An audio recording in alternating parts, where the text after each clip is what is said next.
My dear friends, ഇന്നത്തെ ചോദ്യം: ആശയങ്ങൾ എനിക്ക് ധാരാളമുണ്ട്, പക്ഷേ അത് എനിക്ക് കഴിയുന്നില്ല. An idea can change your life എന്നൊരു പരസ്യം നിങ്ങൾ കേട്ടിട്ടില്ലേ? നല്ലൊരു പരസ്യം തന്നെയാണത്, ശരിയുമാണ്. നമ്മളുടെ ആഗ്രഹങ്ങളും പ്രതീക്ഷകളുമൊക്കെ ആശയങ്ങളായി മാറുന്ന സമയത്ത് അത് പ്രാവർത്തികമാക്കേണ്ട ചുമതല നമ്മുടെ തന്നെയാണ്. ഇങ്ങനെ നമ്മൾ പ്രാവർത്തികമാക്കണമെന്ന് ആലോചിച്ച് ഇങ്ങനെ കാര്യങ്ങളൊക്കെ നടത്തി വരുന്ന സമയത്ത് ചില തടസ്സവാദികൾ കയറി വരും. ഇത്ര പെട്ടെന്നത് ചെയ്യണോ? ഒന്നുകൂടെ ഒന്ന് ആലോചിച്ചിട്ട് പോരെ. അതുകൂടാതെ പറയും, ഇത് ചെയ്ത ഒരാളിപ്പോൾ കടബാധ്യതയുമായിട്ട് ബാധ്യത ഏറിയിരിക്കുകയാണ്. നമ്മുടെ മനസ്സിൽ ഇതിങ്ങനെ പ്രശ്നങ്ങളായി. കൂടാതെ നമ്മളൊരു പെർഫെക്ഷനിസ്റ്റാണ്. നമ്മുടെ വിചാരം എന്താണ്? എല്ലാ കാര്യവും ഭംഗിയായിട്ട് തന്നെ തുടങ്ങിയിട്ട് കയ്യിലായിട്ട് വേണം തുടങ്ങാൻ എന്നൊക്കെയാണ്. അങ്ങനെയുള്ള വാചക കസർത്തുകളും നമ്മുടെ ചിന്തയും കൂടെ ആവുമ്പം നമുക്ക് പ്രാവർത്തികമാക്കാൻ സാധിക്കില്ല. നമ്മൾ അവിടെ ആലോചിക്കേണ്ട ഒരു കാര്യം, ഒരു പ്രശ്നവുമില്ലാതെ ഒരു കാര്യവും ഇന്ന് വരെ നടന്നതായി ആരും പറഞ്ഞു കേട്ടിട്ടില്ല എന്നുള്ളതാണ്. അത് ഒരു ദിവസത്തിൽ പല പ്രശ്നങ്ങളുണ്ടായെന്ന് വരാം, ഒരു പ്രശ്നം തന്നെ പല പ്രാവശ്യം നമ്മളിൽ വന്നു എന്ന് വരാം. ഇപ്പോൾ നമുക്ക് ഡൽഹി വരെ പോയിട്ട് ഒരു കടലാസ് കൊണ്ടുവന്നിട്ട് വേണം കാര്യം ശരിപ്പെടുത്താൻ. നമ്മൾ ഡൽഹിയിലേക്ക് എങ്ങനെ പോകും? പ്ലെയിനാണോ, ട്രെയിനാണോ, ബസ്സാണോ തീരുമാനിക്കണം. ആഗ്രഹം കൂടുന്ന സമയത്ത് നമ്മൾ അതിനുള്ള സാമ്പത്തികമൊക്കെ എങ്ങനെയെങ്കിലും ഉണ്ടാക്കും. എന്നിട്ട് നമ്മൾ പോകാൻ ശ്രമിക്കുന്നതിന് പകരം ഡൽഹിയിൽ സമരമാണോ, കാലാവസ്ഥ എങ്ങനെയാണ്, പ്ലെയിനിൽ പോയാൽ പ്രശ്നമാകുമോ, ബസ്സിൽ പോയി കഴിഞ്ഞ് കഴിഞ്ഞാൽ അപകടം ഉണ്ടാകുമോ, ഇങ്ങനെയൊക്കെ ആലോചിച്ചുകൊണ്ടിരുന്നാൽ ഒരു കാര്യവും നടക്കില്ല. അപ്പോൾ ഇതൊന്നുമല്ല നമ്മൾ ചിന്തിക്കേണ്ടത്. അവിടെ പോയി കാര്യം സാധിക്കുന്നതും നമ്മുടെ പ്രശ്നങ്ങളൊക്കെ മാറ്റി നമ്മുടെ കാര്യങ്ങൾ നടത്തുന്നതുമാണ് നമ്മൾ സ്വപ്നം കാണുകയും അതനുസരിച്ച് പ്രവർത്തിക്കേണ്ടിയും ചെയ്യേണ്ടത്. നമ്മൾ അപ്പോൾ ഒക്കെ ഒരു ശുഭാപ്തി വിശ്വാസിയാണ്, പക്ഷേ പെർഫെക്ഷനിസ്റ്റായിട്ട് ചിന്തിക്കരുതെന്ന് മാത്രം. ഈ ലോകത്തിലെ പ്രശ്നങ്ങളൊന്നും ഒറ്റയടിക്ക് തീർക്കാനായിട്ട് നമ്മുടെ കയ്യിൽ ഒരു ഒറ്റമൂലിയൊന്നുമില്ല, മാന്ത്രിക വടിയുമില്ല. ഇപ്പം നമ്മൾ മരിച്ചു കഴിഞ്ഞ് കഴിഞ്ഞാൽ നമ്മുടെ ആളുകൾക്കെന്നൊക്കെ പറഞ്ഞ് നമ്മൾ പോളിസികളൊക്കെ എടുക്കും. ഇതേപോലെ അടുത്ത മാസത്തിൽ വരുന്ന പ്രോബ്ലത്തെ അല്ലെങ്കിൽ ഐഡിയ നമ്മൾ പ്രാവർത്തികമാക്കാൻ വരുന്ന തടസ്സങ്ങളെ ഒക്കെ മാറ്റിയെടുക്കാൻ ഈ മാസം അതിനൊരു പോളിസി എടുത്തു വെക്കാമെന്ന് പറഞ്ഞാൽ അതും സാധിക്കില്ല.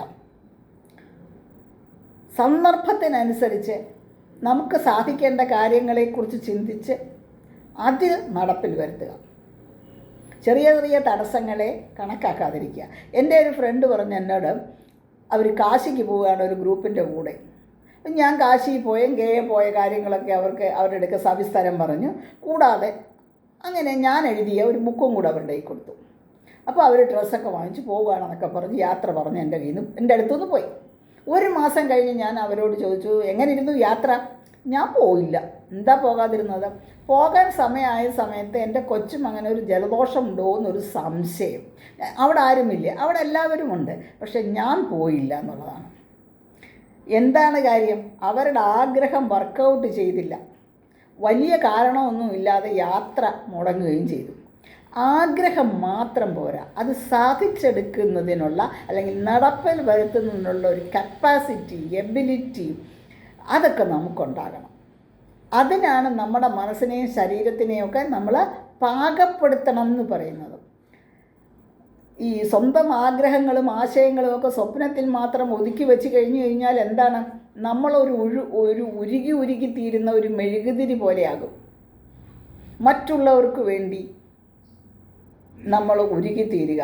നമ്മുടെ സ്വപ്നവും ആഗ്രഹവും നടത്താനുള്ള ആശയവും പ്രവൃത്തിപഥത്തിൽ കൊണ്ടുവരാൻ നമ്മൾ ശ്രമിക്കുന്നതിന് പകരം നമ്മൾ ചില ഒഴിവുകഴിവുകളൊക്കെ പറഞ്ഞ് ഇങ്ങനെ കാലം കഴിച്ചു കൂട്ടും, പരാതിയും പരിഭവമായി. ഈ മൈറ്റ് ഹാവ് ബീൻ, ചെയ്തേക്കാം, വന്നേക്കാം, ഇങ്ങനെയുള്ള ആ ഒരു ടെൻസ് എനിക്കിഷ്ടമുള്ള ഒരു കാര്യമല്ല. നമ്മൾ എന്താണ് ചെയ്യേണ്ടത്, എന്തായിരിക്കണം അതിൻ്റെ ഫലം നമുക്ക് കിട്ടാൻ പോകുന്നത്, അതനുസരിച്ച് നമ്മൾ എത്രമാത്രം ചെയ്യണം, ഇത് വേണം നമ്മൾ ചിന്തിക്കാൻ. അതല്ലെന്നുണ്ടെങ്കിൽ നമുക്കൊരു ഭയമാണ് ഉണ്ടാകുന്നത്. ഈ ഭയം മാറ്റണമെങ്കിൽ നമ്മൾ പ്രവൃത്തികൾ ചെയ്യണം. ഇതിനെയൊക്കെ കുറിച്ച് കാത്തിരിക്കുകയല്ല വേണ്ടത്. നാളേക്ക് നീട്ടിവെക്കാൻ നാളെ നമ്മൾ എന്താകുമെന്ന് നമുക്കെങ്ങനെ അറിയാൻ പറ്റും? നമ്മൾ ചിന്തിക്കേണ്ടത് ഈ പ്രപഞ്ചത്തിന് ഒരു എനർജി ഉണ്ട്. ഈ കാന്തം ഇങ്ങനെ എനർജിയെ ആകർഷിച്ചു കൊണ്ടേയിരിക്കുകയാണ്. നമ്മളാണ് കാന്തം ഇങ്ങനെ ആകർഷിച്ചിരിക്കുകയാണ്. നമ്മളിലേക്ക് ഈ എനർജിയെ കടത്തിവിടണം, മറ്റുള്ളവരെ നമ്മളിലേക്ക് ആകർഷിക്കണം, നമ്മുടെ ആഗ്രഹങ്ങൾ കുറച്ചൊക്കെ ചെയ്യണം. പ്രപഞ്ച രഹസ്യങ്ങളെല്ലാം തന്നെ ആ ശക്തിയുമായിട്ട് നിങ്ങളെങ്ങനെ കാത്തിരിക്കുകയാണ്. നിങ്ങളത് സ്വീകരിക്കണമെന്ന് മാത്രം ഒന്ന് ശ്രമിച്ചാൽ മതി. ആ ഭ്രമണപഥത്തിൽ കൂടെ ഈ ശക്തിയെല്ലാം നമ്മളിലേക്ക് എത്തും. ഹെൻറി ഫോർഡ് അദ്ദേഹത്തിൻ്റെ സ്വപ്നമായ മോട്ടോർ വെഹിക്കിളിനെ കുറിച്ചൊക്കെ പറഞ്ഞപ്പോൾ 4 വശത്ത് ഇരുന്നവരൊക്കെ കളിയാക്കി. അദ്ദേഹം പിന്നെ അത് പ്രാവർത്തികമാക്കി. അദ്ദേഹത്തിന് മോട്ടോർ വെഹിക്കിളിൻ്റെ സത്യം മാത്രമല്ല, പ്രപഞ്ചത്തിൻ്റെ രഹസ്യം കൂടെ അറിയാൻ കഴിഞ്ഞു. നമ്മളിരിക്കുന്ന സമയത്ത് നമ്മുടെ മുമ്പിൽ നാളികേരവും മാങ്ങയും ചക്കയും എല്ലാം താഴേക്ക് വീഴുന്ന കണ്ടിട്ടുണ്ട്. പക്ഷേ ഗുരുത്വാകർഷണം എന്ന ആശയം ഉണ്ടായിരുന്നത് കൊണ്ടാണ് ആപ്പിൾ വീണ സമയത്ത് അദ്ദേഹത്തിന് ഗുരുത്വാകർഷണം കണ്ടുപിടിക്കാൻ സാധിച്ചത്. അപ്പം നമ്മുടെ മനസ്സിൽ ആഗ്രഹങ്ങൾ ഉണ്ടാകുമ്പോൾ അത് പ്രാവർത്തികമാക്കാനുള്ള കഴിവ് നമ്മൾ വളർത്തിയെടുക്കുന്ന സമയത്ത് നമുക്ക് പറയാം, an idea can change your life. തൽക്കാലം നിർത്തുന്നു. വേറൊരു ചോദ്യോത്തരവുമായി അടുത്ത ആഴ്ച. നന്ദി, നമസ്കാരം.